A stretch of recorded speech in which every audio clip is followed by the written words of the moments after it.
Beralih ke informasi lainnya pemirsa, Denpasar Festival 2016 siap digelar mulai besok yang dipusatkan di titik 0 km Kota Denpasar, kawasan Caturmuka. Persiapan menyongsong event tahunan tersebut hampir mencapai 100%. Di antaranya, panggung utama serta stand-stand untuk pameran. H-1 penyelenggaraan Denpasar Festival atau Denfest 2016, persiapan yang dilakukan Pemkot Denpasar terlihat hampir rampung.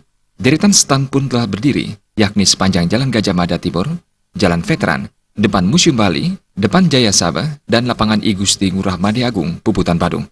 Stand-stand tersebut akan difungsikan untuk kuliner, mobil dan motor tua, zona anak dan keluarga, serta zona anak muda kreatif yang dimeriahkan berbagai aksi kreativitas.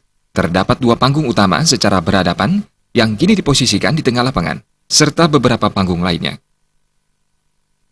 Denfest tahun ini telah diluncurkan oleh Menteri Pariwisata di Jakarta beberapa waktu lalu dan akan dijadikan kalender nasional.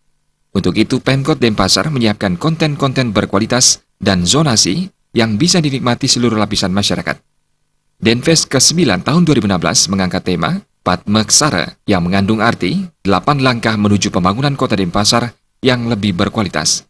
Denfest berlangsung dari 28 hingga 31 Desember, menyuguhkan aktivasi beragam pementasan, dan menghadirkan kembali Art Installation Aboliance sebagai bentuk sukacita di akhir tahun untuk menyambut tahun baru. Selama Denfest berlangsung, dipastikan ada penutupan beberapa arus lalu lintas menuju Bundaran Caturmuka. Masyarakat diharapkan mencari jalur alternatif. Darmawan, Bali TV.